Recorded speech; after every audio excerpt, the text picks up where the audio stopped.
This is RTV6 News at Noon, working for you. Taking the stand in his own defense now at noon, the state attorney general remembers many details of a party, but he denies inappropriately touching a state lawmaker and 3 other women. Good afternoon. I'm Meredith Barrick. The 4th day of disciplinary hearing that could cost Indiana's attorney general his job began with Curtis Hill himself on the witness stand. There have been a lot of questions about his recollection of a party where he was accused of inappropriate behavior. Our Alyssa Donovan has been following the testimony and joins us with more on what the attorney general has said so far. Alyssa. So, Meredith, the attorney general answered extensive questions about the night of March 15th, 2018. That's the night of the party at AJ's Lounge in Indianapolis that happened just after the General Assembly's session ended. It's also when a state lawmaker and 3 other women who work for the legislature say Hill touched them inappropriately. Today, Hill denied under oath that he touched anyone at the party in what his lawyers called a sensual or intimate matter. Though Hill said he did touch the back of State Representative Mara Candelaria Reardon. He says he did so because he has problems with his hearing and was leaning down to hear something she was saying. He also flatly denied that his hand went down her back and touched her buttocks, as she testified earlier this week. Hill also says he didn't make comments about Reardon's skin and back, and that he doesn't remember any interaction with the other 3 women who accused him of unwanted touching. Now, the hearing is expected to continue through tomorrow. The special hearing officer is retired State Supreme Court Justice Myra Selby. She will be making a recommendation as to whether Hill committed professional misconduct and whether he should face any punishment. The final decision will be made by the full Indiana Supreme Court.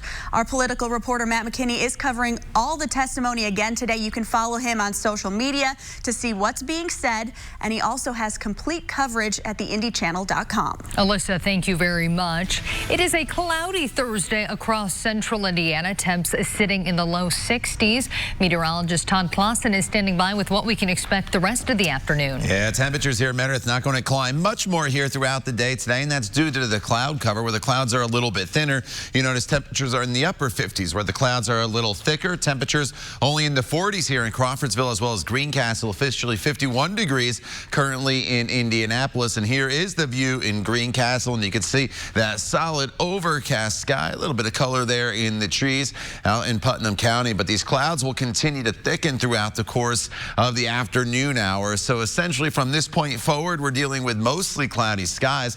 As far as any rain goes, you notice this rain is streaming up towards the northeast, and there are a few spotty showers in central Illinois. Can't rule out the chance of maybe a stray sprinkle or 2 throughout the afternoon hours, but it's probably nothing more than that throughout the day, so it shouldn't hamper any plans if you're going to be out and about. Temperatures will climb into the upper 50s to the north, low 60s down to the south. There are better rain chances in our forecast going forward, including what could be a washout of a day on Saturday. More on that coming up in Maine Weather in just a few minutes. Todd, thank you. New this midday, we now know that an elderly couple were the 2 people who died when their SUV plunged off a parking garage in downtown Indianapolis. The Marion County Coroner's Office identified the couple as 73-year-old Charles Hunt and 70-year-old Aristine Hunt. The cause of the crash is still a mystery. The vehicle somehow went off the 4th floor of the Market Square Center garage on East Ohio Street Wednesday morning. Right now, investigators say this appears to be a tragic accident. We are still working to find out more about the man who led police on a chase through 2 counties overnight on I-70. Metro Police say they noticed that a pickup and its license plate didn't match and tried to pull the vehicle over near 14th Street in Pershing. The truck sped up, reaching 100 miles per hour going eastbound on I-70. Stop sticks were used to slow the driver down near the Post Road exit, and the truck eventually lost a front tire. The chase ended a short time later in Hancock County near the Greenfield exit, and the driver was arrested. No one was hurt. Seymour, please. Yeah, I need an officer over here at Jackson Park Apartments. Okay, what's going on? I took my dog for a walk over here across the street, and back in the woods, I found a newborn baby tied up in a Walmart bag. That is the call that came into police 8 days ago when a woman walking her dog in Seymour found an infant inside a plastic bag near a fence off South Jackson Park Drive. And now there are new developments in the case. We've learned the baby is out of the hospital and with a foster family. And police say they have found strands of hair inside the Walmart bag where the 2 to 3 hour old newborn was found. Investigators are hopeful that discovery could lead to some answers. We don't know who they were from, but they were from someone other than the infant. Police are still trying to figure out who the mother is and why the baby was abandoned. Investigators have canvassed the area and looked for surveillance video. Evidence collected from the scene, including the bag, the towel the baby was wrapped in, and anything the baby was laid on, will be sent to the Indiana State Police Crime Lab. If you have any information on this case, please contact Seymour Police. New information this midday: the number of people dying from an opioid overdose in Indiana is dropping. But those who are battling the ongoing crisis say they are not celebrating yet. RTV6 real-time editor Andrew Smith created this chart showing that the opioid overdose deaths fell in the state last year. And so far this year, the numbers are again trending downward. Smith spoke with different agencies and people to find out what is being done in Indiana to help fight the ongoing epidemic. You can read more of his story and find information on resources throughout the state on the IndyChannel.com or on the RTV6 app. It is back to the practice court today for the Indiana Pacers after they didn't open the season the way they wanted to last night. The Pacers led by 3 at the end of the third quarter, and they got big games from big men Miles Turner and Domantas Sabonis. But the Detroit Pistons came roaring back in the fourth quarter to pull out a 119-110 victory at Bankers Life Fieldhouse. The Pacers stars say they simply have to play better defense. We emphasize defense so much. That's usually what, in my past, that's coming along faster. Offensively, you see NBA players, man, we're talented, we can find a way to score, but defensively, we got to be locked in. We just got to stick together through the whole game. Fourth quarter, we kind of let them get more scrappier than us, and they're more physical, and we just need to stick together. I feel like we need to bring more energy, bring more fire, and it's on all of us. The Pacers will be on the road for their next 3 games. They won't be back home until next Friday night. There is a new scam targeting people looking to sell their old electronics. Ahead, what you need to watch out for and how to make sure you don't get ripped off. Todd. And Meredith, it's dry right now across central Indiana. The clouds are increasing, but as you look at Storm Team 6 radar, you can see some rain off to the southwest. It looks close, but the timing brings it in here by the weekend. More on that in your Storm Team 6 forecast. You're watching the news at noon right here on RTV6. Anatomy tonight on ABC. It's time now for another RTV6 Consumer Alert. I'm joined by the Better Business Bureau's Tim Maniscalco. And Tim, if you're someone who maybe got the new iPhone 11 recently, you might be wondering what you can do with your old iPhone, might be looking to trade it in for a little bit of cash. But there are some scammers out there, and they're using the company name Bing Bong to try to target people looking to do just that. Yeah, the company's name is Bing Bong Tech. They're actually out of New York. And what we found is that people, like you say, have an old phone. In fact, I've got an old phone, and I think I'm going to be getting a new one for Christmas, so I might be trying to get a little bit of money out of my old phone, right? So you tell these people about your phone, describe it, and they will give you a quote on the phone of what your old phone or your iPad, something like that, is worth. You actually send the device in, and you're going to get some response from them that says, gee, we found this problem, and the quote that we gave you, we're going to have to reduce that down to another price. Well, you still may say, okay, give me the money, what have you. The money never comes. In fact, we've had a couple of instances reported where they will actually send a check, and that check bounces. So you have to be very, very careful about this particular company, Bing Bong Tech. They will say that your phone or your iPad is worth so much. You're not going to get the money out of it, and they've got now your old phone that to them is probably going to be worth something to them. Right. So just be very, very careful. There are some companies that will buy your phone back or give you some money for your phone. In fact, even some of the companies like Apple will give you something on a trade-in on a new phone, depending on what phone it is and what kind of shape it is. So you can get some money out of old devices like this. Probably not a lot, but it'll defray the cost a little bit. But you just be very, very careful of this particular company because we've had so many complaints on them. They're very prevalent on the internet. Their website looks great. It looks like a great deal, and people just have not had good experiences with them. Wow. All right, Tim, thank you so much. This has been another RTV6 Consumer Alert. One day after some Republicans trying to shut it down, impeachment investigators move on to another witness offering evidence against President Trump. More coming up on what she might be saying about the Ukraine scandal. And it's a cloudy Thursday out there. Temps currently sitting in the low 50s right now across central Indiana. Meteorologist Todd Clausen will have your full Storm Team 6 forecast coming up. You're watching the news at noon on RTV6. Fitting at the Good Feet store. This is a live look at the U.S. Capitol. Right now, the body of Maryland Congressman Elijah Cummings is lying in state. Members of Cummings' family were joined by lawmakers as Cummings' casket arrived at the Capitol. House Speaker Nancy Pelosi, Senate Majority Leader Mitch McConnell, and other congressional leaders spoke within the last hour at the arrival ceremony. The public will have their chance to pay respects to Cummings later Thursday in Statuary Hall. Cummings died 1 week ago after complications from long-standing health problems. A wake and funeral are planned Friday in his hometown of Baltimore. In Washington, Republicans are demanding the impeachment inquiry be made public. About 24 stormed a closed-door hearing on Wednesday, calling for transparency. As ABC's Rachel Scott tells us, Democrats say they are simply trying to distract from explosive testimony against the president. It was a plan to bring the latest round of questioning in the impeachment investigation to a standstill. We demand open proceedings. The American people deserve nothing less. And now, a day later, President Trump is thanking House Republicans for being tough and smart, calling the impeachment probe a witch hunt and total scam. Just yesterday, Republicans barged into a closed-door hearing, successfully delaying the testimony of a key witness in the probe. Roughly a dozen of the Republicans causing the disruption were members of the committees leading the inquiry and already had access to the room. We should remind people that behind closed doors there were some 100 members of the House, Democrats and Republicans, who were witnessing and asking questions. But it is standard procedure for depositions to be done behind closed doors, and it is exactly how the GOP handled the Benghazi investigation in 2015. The deposition with Laura Cooper, the top Pentagon official overseeing Ukraine, finally starting 5 hours after it was set to begin. As the Ukraine saga unfolds, President Trump has repeatedly denied any wrongdoing. There was no quid pro quo.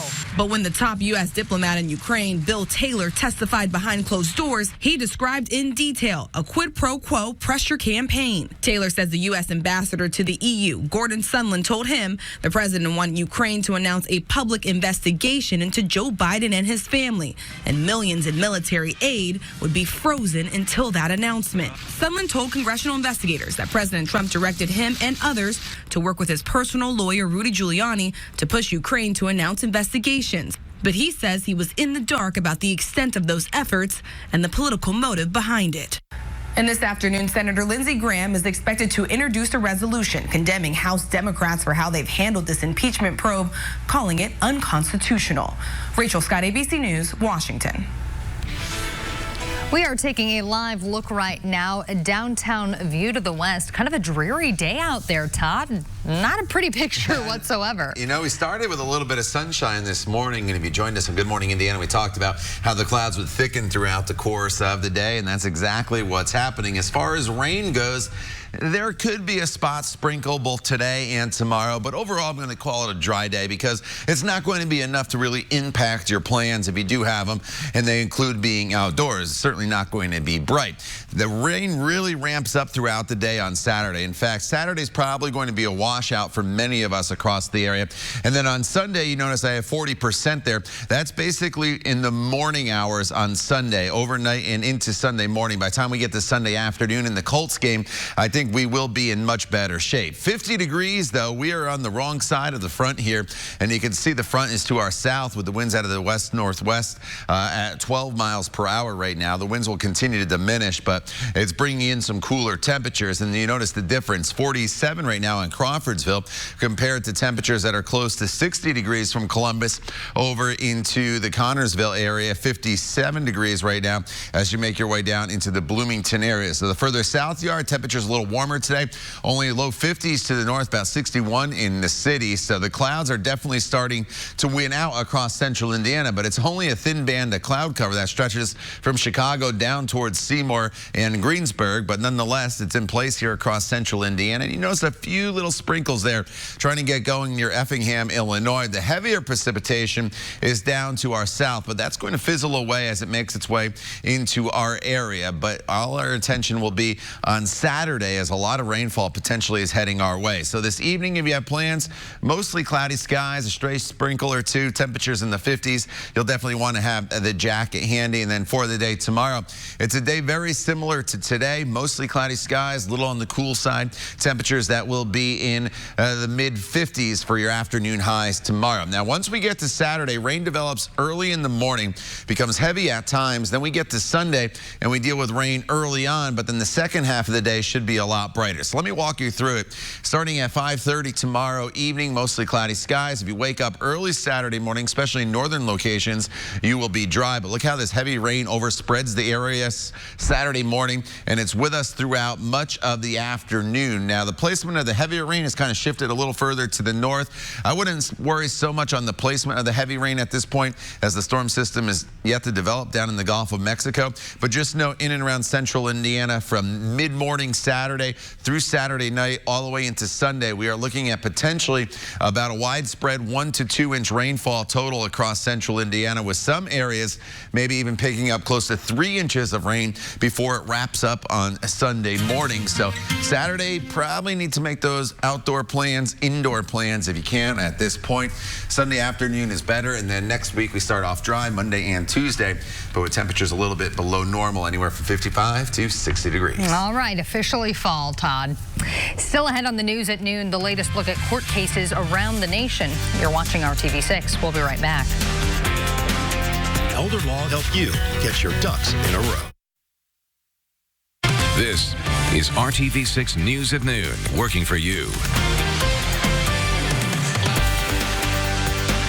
Good afternoon. I'm Ted Rollins. A key witness in the killer-girlfriend murder trial was back on the stand in Wisconsin this morning. 22-year-old Ezra McCandless is accused of killing one of her ex-boyfriends, 24-year-old Alex Woodworth, in March of 2018. Prosecutors say she killed him because she wanted him out of her life. She claims she stabbed Woodworth 16 times in self-defense, saying Woodworth attacked her when she tried to break up with him. Well, another one of her ex-boyfriends, Jason Mengel, testified about the day of the alleged murder, saying that he was worried because McCandless seemed angry. Did you notice anything about the defendant's demeanor that caused you concern? She was a little fired up. Now, by this point, you had known the defendant for many months, correct? Yeah. Were you able to pick up on nonverbal cues? Yeah, with her? I'm very empathetic, so I feel things. McCandless is accused of first-degree intentional homicide, which carries a possible life sentence. If she's convicted, she is expected to take the stand in her own defense. Of course, you can watch all of this live on Court TV. Now, back to you. Ted, thank you. You can learn more about other cases right now around the nation at courttv.com. We need to get a final check of the weather with Todd. Lots of clouds around here this afternoon, Meredith, with temperatures that'll slowly start to climb into the upper 50s to maybe right around 60 degrees, 61 in some locations. Tomorrow, mostly cloudy. Temperatures in the upper 50s should be just fine for high school football playoff games tomorrow evening. But the forecast does go downhill, unfortunately, Saturday. Rain will overspread the area throughout the morning hours, become heavy at times Saturday afternoon all the way through the evening hours. So a lot of Halloween parties Saturday. Going to be some wet costumes out there. And then Sunday morning, most of the rain should be done by the time we get to the Colts game at 1 o'clock, which will be good news. Then sunshine for Monday and Tuesday. Looks like you might need to incorporate an umbrella into your costume, Todd. Choice. Thanks for joining us. We hope to see you back here at 5. In the meantime, have a great afternoon.